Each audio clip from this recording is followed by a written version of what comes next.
Hi guys, Mike Sperduti here, and today I wanted to talk about your standards, specifically your standards for employees, and in my world, your standards about salespeople. One of the biggest decisions that we as CEOs, owners, VPs of sales make is who to entrust to represent us in the world of sales. Who's going to go out there every single day and slay dragons for us, be our knights, be our leaders. Because let's face it, without sales, there is no company.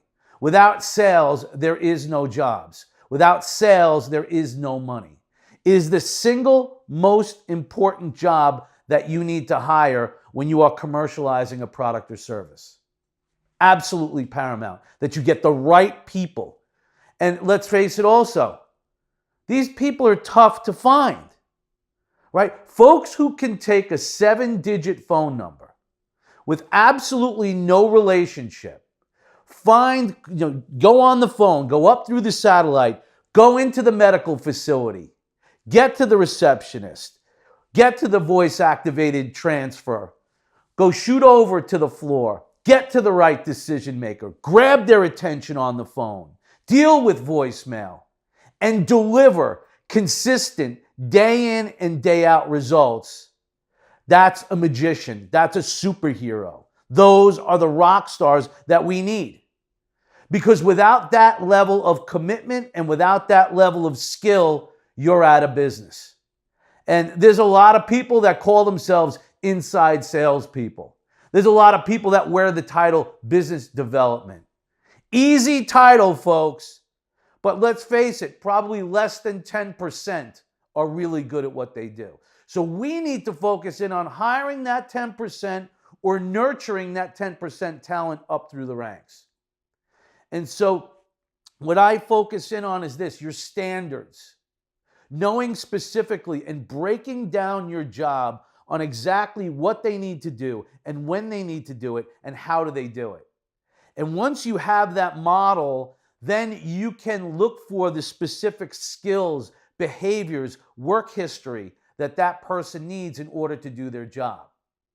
Because if your standard is here, what you need to get things done, and they've produced below or they've never done it before, what's the likelihood that they're going to reach that standard? And so what most people do is, number one, you don't identify the standards. You don't know the specific work skills that are needed in order to do the job. You haven't broken down into a model, right? That's one problem. Or you lower your standards just because you need to fill the job. So he's not or she's not the ideal candidate, but we need somebody in the territory. We need somebody to do this. And so what do? We settle.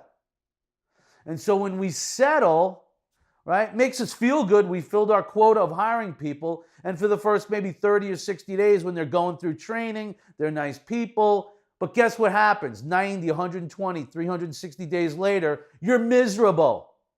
You're taking it out on them. They're failing you. You're not growing. They never, ever, ever were going to make it. They did not meet your standard.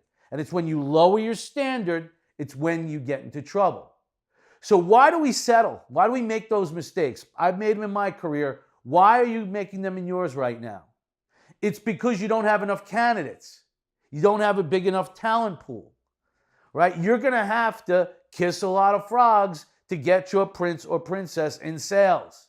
Just going to have to do it.